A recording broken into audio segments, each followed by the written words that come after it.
contemporaine. Alors, depuis son premier roman, Le Baobab fou, dont nous allons parler tout à l'heure, alors c'est une œuvre qui est marquée par les thèmes de l'exil et du déracinement.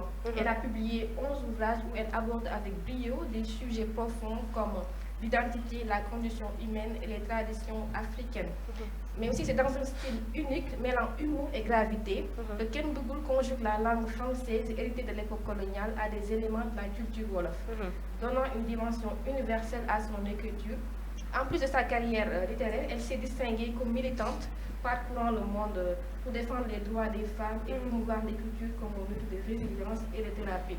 Alors, pour te dire que la dernière fois, récemment, elle a reçu le prix honoris causa, partout dans le monde. Elle l'a reçu de par sa carrière littéraire, mais aussi de par lui défendre les femmes, lui promouvoir l'écriture, mais aussi résilience avec les thérapie. Mariétou Mbaye, elle a eu une vie mouvementée. Vous nous expliquer comment une personne normale peut vivre tout ça. Alors, pour te montrer juste que la personne spéciale qu'elle est, alors fait qu'il y a une image par exemple, def na benn image mooy waxtaane ci livre bi. D'accord. Fekkee pare na ñu dem xool ko. Après ñu ñëwaat léegi. Né au Sénégal en 1947 dans un village où les silences sont plus lourds que les palabres, Mariétou Mbaye de son vrai nom grandit avec un père fantôme et une mère disparue. Très tôt, elle apprend à vivre sans qu'on lui explique comment. On l'envoie en Europe pour réussir, mais qu'est-ce que réussir quand on a oublié d'exister? Là-bas, elle rencontre le froid, pas celui des climats, non, celui des cœurs, celui qui glace les veines et boit les âmes.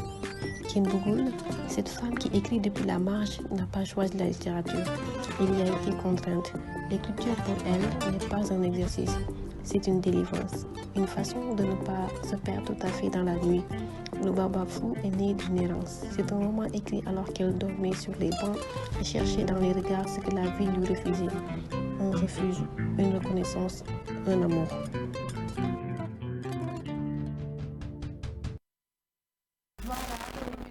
Et on m'a parlé du livre, c'est son premier roman, Le Baobab fou, un roman semi-autobiographique. Quand on parle de...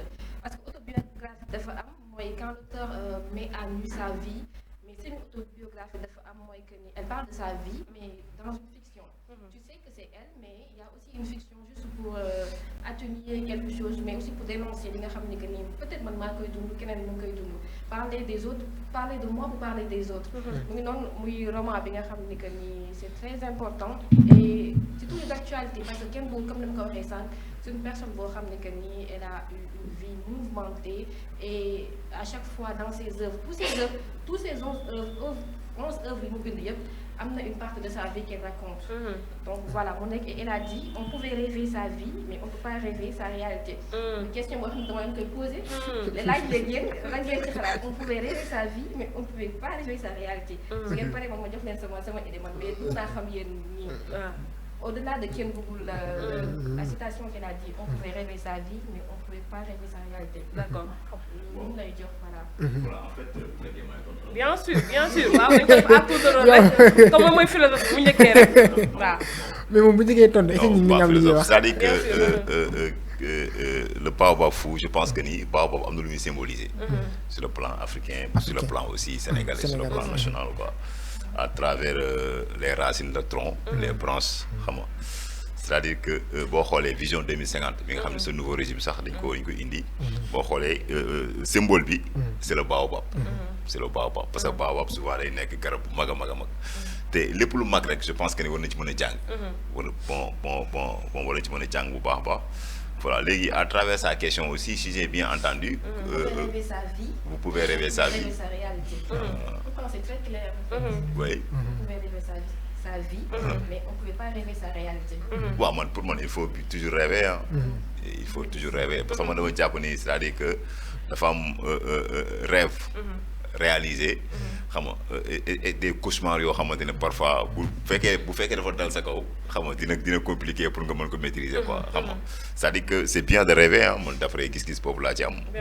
Pretty, puisque tu es plus littéraire, hein? Plus littéraire que Vito wala pas Assane wala Assane Seck aussi. ñoom mën nañ gën a ñëw wax. D'accord, parfait. Moi c'est bu déggee question c'est du français hein.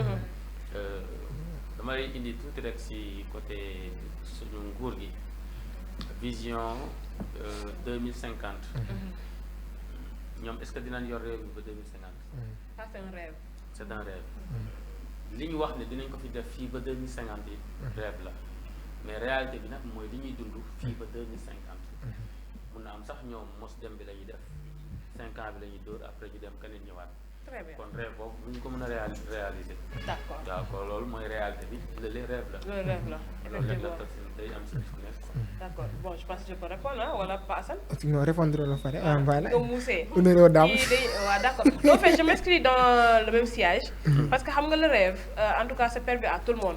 Tu peux rêver des lendemains, des succès, en tout cas des possibilités. Tu peux rêver des probabilités. Tu peux rêver également, en tout cas, des choses qui ne sont pas encore acquises, mais il y a possibilité que etc. Ça, c'est des choses qui ne sont pas encore acquises. C'est des choses également qui ne sont pas du tout réelles. Maintenant, la réalité, on ne peut pas du tout la rêver parce que la réalité, elle s'impose à nous.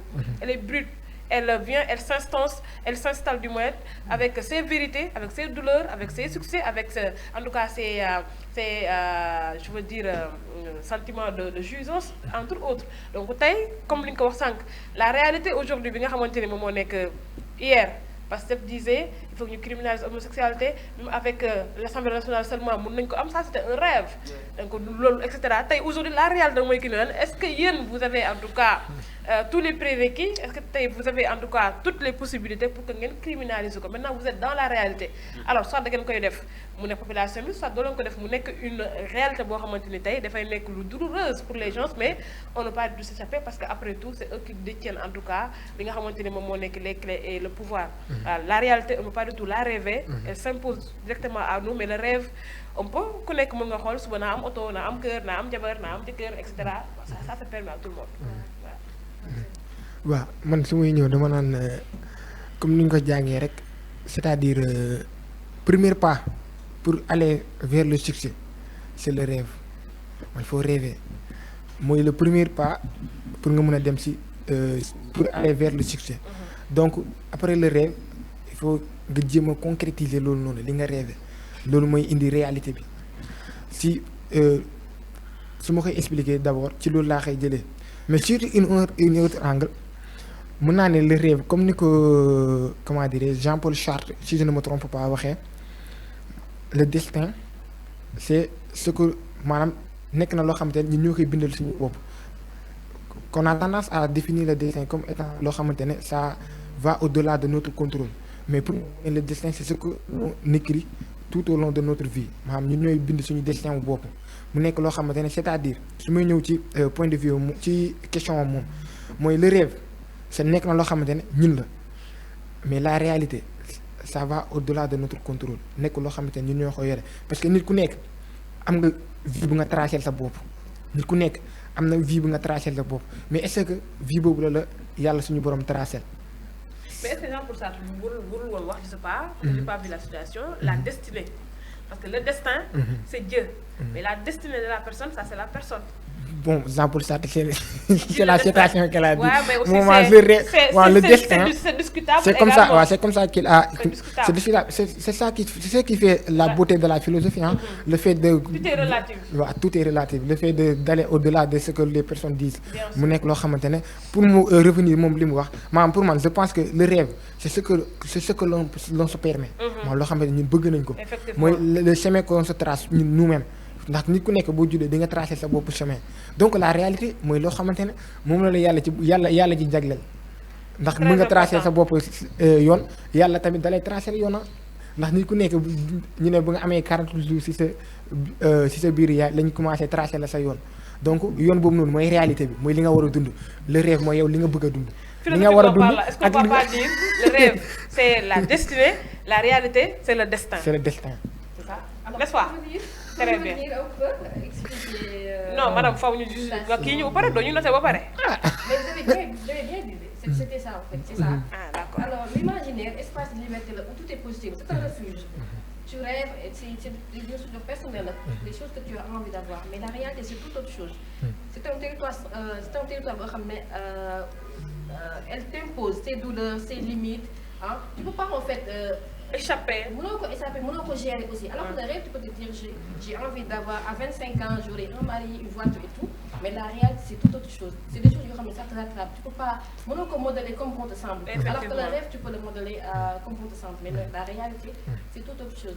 Pour revenir rek wax de ces œuvres-là, dañ ko war a indiwaat à travers les collèges et les lycées. Pourquoi pas faire des rencontres avec les élèves, xamal leen kan mooy Ken Bougoul. Parce que comme ni ma koy waxee di répéter rek son parcours dafa nekk loo xam ne parcours combattant la. Donc ces œuvres nga revenir ko waxtaane ci ak élèves yi nii tu sais boo lire livre bi et ça va au-delà en fait de la réalité sociétale bi ñu dund nii. Ça parle de colonisation, ça parle des conditions des femmes et tout. Donc élève bu koy lire déjà bu tombé citation bi elle va se poser, se dire qu'est-ce que Ken Bougoul a envie de nous dire dans ces citations-là. Important. Et pour moi dañ ko war a di ci waxtaanee tout le temps lire ay sujet la. entre élèves. C'est un très bon sujet d'ailleurs. ku nekk mën nga joxe sa idée et mën nga ci réfléchir aussi nga xam ne que le rêve et des fois aussi foog nga yeewu. xam ne le rêve c'est pas loolu mooy produire. réalité bi tout le temps da lay rattraper. Et comment est-ce que naka nga mën a boo yeggee si réalité bi nga mën a dund sa vie sans contrainte. wala nga mën a accepter réalité bi aussi voilà c'est ça. C'est ça. En tout cas c'est un très bon sujet philosophique. On peut pas du tout rêver, on peut pas du tout. On peut pas rêver sa vie. Ouais. On peut pas rêver sa vie. Non, c'est pas ça. On peut rêver sa vie, mais on peut pas rêver sa réalité. Vous pouvez rêver sa vie, mais vous ne pouvez pas rêver sa réalité. C'est un très bon sujet de philosophie, hein. Déjà, en tout cas, c'est très pertinent. Merci beaucoup. Déjà. Je voulais ajouter aussi que le livre a été publié en 1941, je pense. Donc, il n'y a pas beaucoup d'exemplaires actuellement. Donc, comme vous avez difficile et tout, avec qui un livre yoo xam ne yu yàgg la et je lance un appel solennel ci la direction du livre pour que ñu mën ko rééditer mën a permettre que tout le monde mën a lire xam kan mooy Ken Bougoul parce que def na ay interview yu bari y a même des documentaires sur YouTube pour ku bëgg a xam ku bëgg a découvrir l'auteur mais ñu rééditer livre bi ça va nous permettre ñu mën a toog lire def ay discours ay def ay débats autour de Ken Bougoul. am na solo. macha allah am na solo sujet bi wala rubrique bi am na pertinence donc jàng nañ ci également on espère aussi que yéen ñi seetaan aussi jàng ngeen ci bu baax a baax peut-être merci beaucoup. alors noonu aussi la ñuy def transition rek xam ngeen ne ñaari rubrique bi ñu am tous les mardis Pa Assane également bu ñu jógee ci jàng ak jàngale littérature dañuy dem ci tabax ak tabaxlu donc ñun tey aussi ñu jéem a xool wax naa leen hivernage bi ngi waaj a ñëw donc xam ngeen ne nawet moom bu ñëwee ñëppay tiit déjà problème yi am moom